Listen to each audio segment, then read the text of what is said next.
Welcome into the PFF NFL Daily. Today, discussing bold predictions for the NFL draft. That's right, Sam. Let's get bold and make some predictions for the draft. It's just tomorrow night.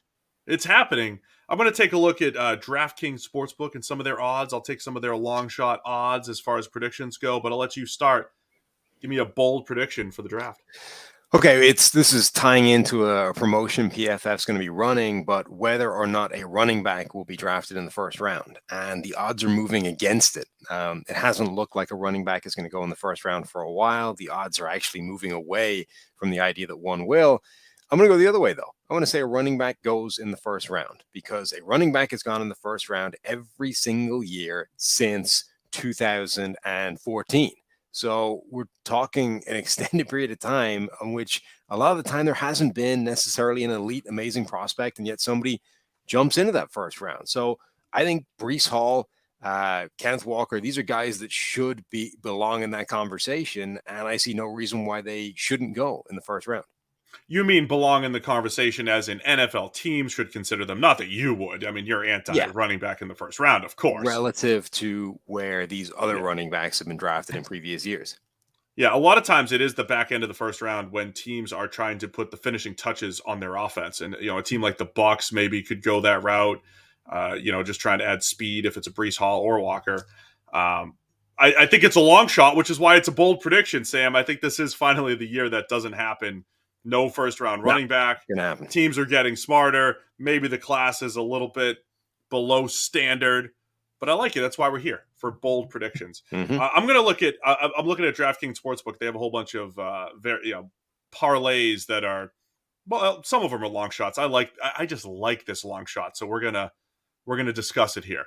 Plus 800, a long shot for Sauce Gardner and Jameson Williams to be the picks for the Jets at 4 and 10. I think it specifies 4 and 10, but I'm going to say this is going to happen just because I love it. I love it for the Jets. If they came away with Ahmad Sauce Gardner at cornerback and then Jameson Williams, the speed receiver, at number 10, I absolutely love it. This is the home run type of play the Jets need to make. Forget edge defender, forget the Jermaine Johnson love and all that stuff.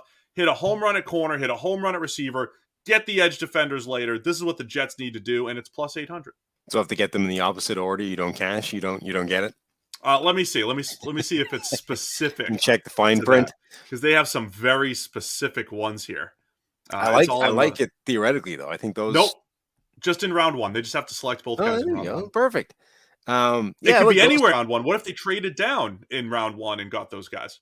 Even better. I mean, those fit two areas where they would definitely like to upgrade. I think they're two players that fit well within what they're looking for. I'm all for it. I think those would be two picks that make a lot of sense for the Jets.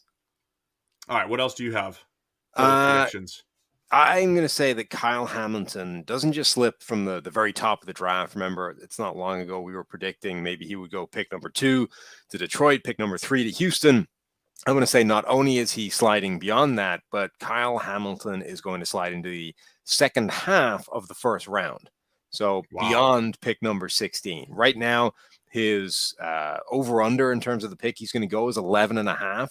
And I think he's going to end up sliding beyond that. When you look at the history of safeties that we think should be drafted incredibly high, notably, the player, number 33 from the Chargers, these guys slide further than you think they should for no particularly good reason. And Hamilton gave people a reason with those pedestrian 40 times. So I think he'll slide into the second half of that first round. Yeah, you might be right. It's not crazy. There's the dog. I mean, it's not that crazy because you did mention the dude that slid because of rumblings coming out of various pro days. And look, the Chargers absolutely cashed in when they drafted number 33. I think you could see the same thing with Kyle Hamilton. It is interesting when you're breaking his stuff down because a lot of our analysis, when you're looking at 40 times, it does take their best time. Maybe I'll plug that into the model. What if he did run a 4.7, 4.75? You take his slow ones, how that affects him. But could definitely see teams maybe souring on Hamilton because, especially at safety, to be drafted in the first round, you do want every box checked, every check. But didn't do that this offseason, so I don't think it's that crazy. But it's actually a long shot over at DraftKings that the Green Bay Packers will select 2 wide receivers in the first round. It's plus 550. And I think before they signed Sammy Watkins, maybe it was like, all right, hey, they have to do this. But, you always knew that there might be some veteran options. But I'm going to say the Packers are going to do it. They're going to draft 2 wide receivers because it's way too important. It's way too important for Aaron Rodgers to have guys to throw to, whether he's got 1 year left, 2 years left, whatever it is in Green Bay. And I think when you're drafting receivers, it doesn't have to be a number one true Julio Jones on the outside. It's a great opportunity to get one Treylon Burks and one Sky Moore, or one George Pickens high upside play and a Sky Moore, more of a safe play. It is a perfect opportunity to grab one of each at receiver, and it's plus 550. So let's say it's going to happen. The Packers are drafting 2 receivers in the first round. Okay. I don't hate it. I think it's a smart thing. Like, they put themselves in a position now where they desperately need wide receiver help. And the only way to really guarantee that, and even then you're not guaranteeing it, is to double dip at that position and try and make sure that at least one of these guys is a really important contributor for you year one. And if you end up hitting on both of them, it's a good problem to have. So all for it. The last one I have is a little bit of inspiration from the good Dr. Eric Eager. The Quay Walker draft props have been going nuts, right? Quay Walker has been heading more and more into the first round as a linebacker prospect, the other Georgia linebacker, with Nakobe Dean being the guy that always had the hype and the buzz around him. The closer we get to the draft, the more it sounds like Quay Walker will be the first one of the 2 taken. And now that the draft props are pushing him into the first round, I'm going to go even further than that. I'm going to say that Quay Walker will be the first off-the-ball linebacker drafted. So that would propel him above Dean into the first round and above Devin Lloyd.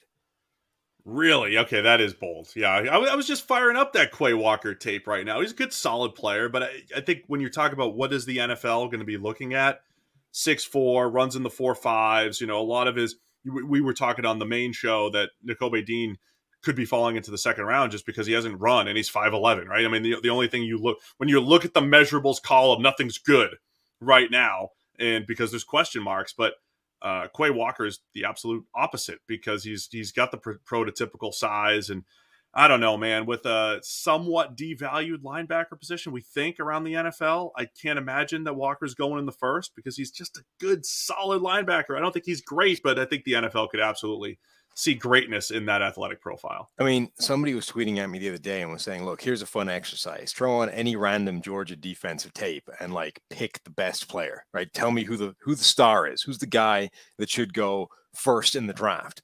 It's not it's not the players that are being talked about. It's not Trayvon Walker. It's not, Quay Walker. It's not the guys that are getting the buzz right now. It would be Nakobe Dean or somebody like that. It would be the unheralded players that seem to be losing the buzz.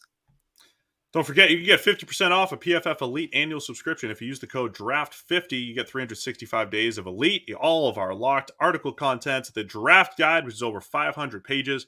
It's promo code DRAFT50, 50% off PFF Elite. And don't forget to join us Thursday, Friday, Saturday, live NFL draft coverage over on the YouTube channel and a few other places as well. PFF.com, that's where you get our one-of-a-kind draft tracker during the show. We'll be there Sunday with a recap as well. So join us all draft weekend. All right, my last one is plus 400 at DraftKings. So it's a bit of a long shot, but not that crazy.